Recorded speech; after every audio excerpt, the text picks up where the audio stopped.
Good morning, everybody. I'm Art Bell. And in the continuing adventure into the unknown, uncharted territories of the human mind, we're going to be departing a little, in a way, this night and interviewing a very, very unusual individual on the big island of Hawaii named Terence McKenna. Who is Terence McKenna? Well, among other things, he's probably the successor to Timothy Leary. That may not be the focus, or it may turn into the focus of the interview. I don't know. And I don't care. He also has a lot of very interesting views on time and what we are approaching. We'll talk about all that with Terence McKenna. Very interesting fellow in a moment. As a matter of fact, he had to come down. Oh, we'll find out about that from a very obscure location. All right, this should be most interesting. First, let us see if we can establish contact. Terence McKenna, are you there? I am, Art. Good evening. How are you? Well, I'm just fine, and I hope you hear me. I hear you okay.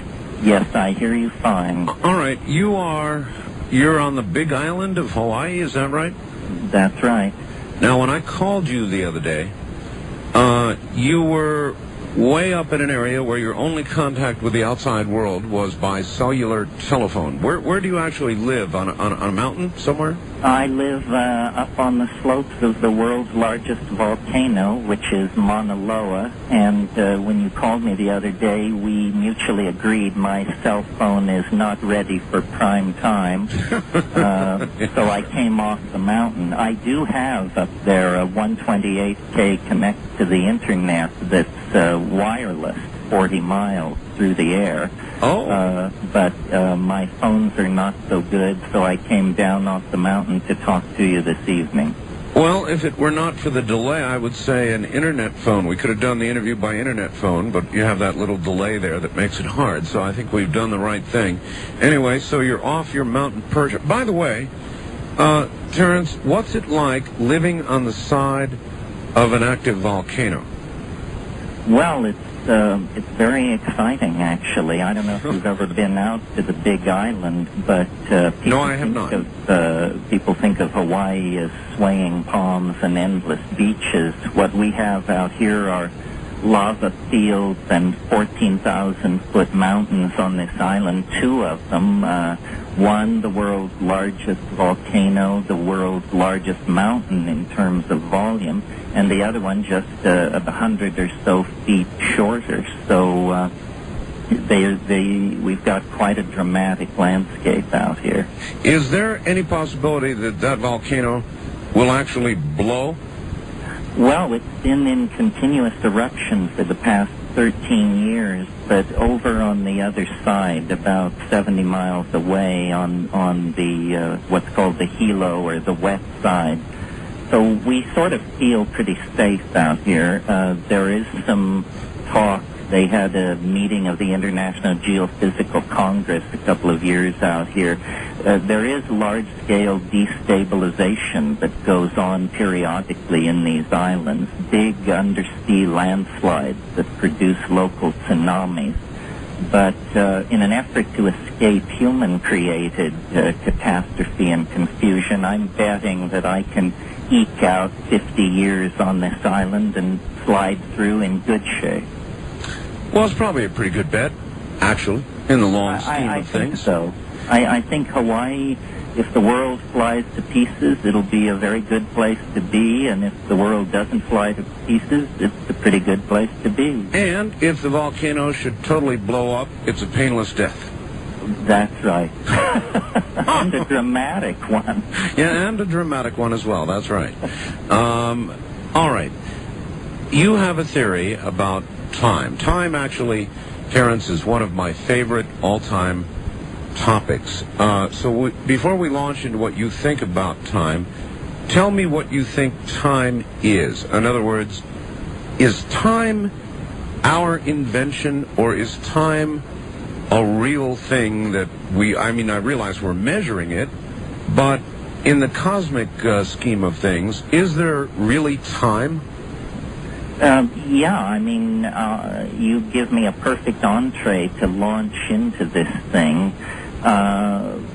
See, in the West, we have inherited from Newton what is called the idea of pure duration, which is simply that time is sort of a place where things are placed so that they don't all happen at once. In other words, it's viewed as qualityless. It's an abstraction. In fact, I think when we carry out a complete analysis of time, what we're going to discover is that, like matter, time is composed of elemental, discrete types. All matter, organic and inorganic, is composed of 104, 108 elements. There's arguments. Time, on the other hand, is thought to be this featureless, qualityless medium. But in fact, as we experience it as living, feeling creatures, time has qualities. There are times where everything seems to go right and everything seems to go wrong. That's true. Terence, that's absolutely true. I've wondered about that all my life. There are periods of time where, in effect, you can do no wrong. That's right. And other periods of time where you can do no right, no matter what you do. Well, so in looking at this, I created a vocabulary. Actually, I borrowed it from Alfred North Whitehead, but I think I'm on to something which science has missed, and it's this. It's that the universe, or a human life, or an empire, or an ecosystem, any large-scale or small-scale process can be looked upon as a kind of a dynamic struggle between two qualities, which I call habit and novelty. And I think they're pretty self-explanatory. I'm sorry, habit and what? Novelty. Novelty. Okay. Novelty.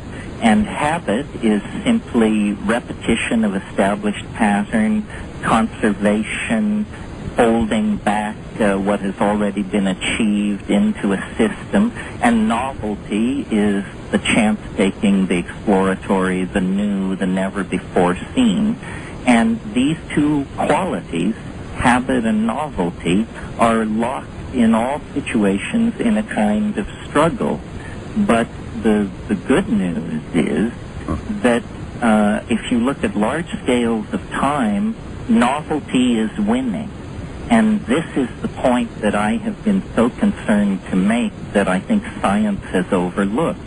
That if you look back through the history of the human race, or of life on this planet, or of the solar system and the galaxy, as you go backward in time, things become more simple, more basic. Yes. And so, turning that on its head, we could say, as we come toward the present, things become more novel, more complex. So I've taken this to be actually a universal law affecting historical process, biological processes, and astrophysical processes. Nature produces and conserves novelty.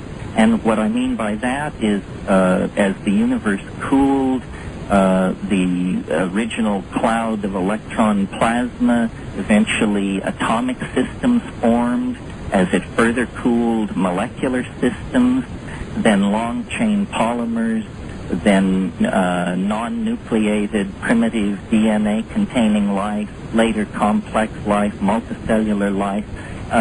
And this is a principle that reaches right up to our dear selves. And notice, Art, it's working across all scales of being. This is something that is as true of human societies as it is of termite populations or populations of atoms in a chemical system.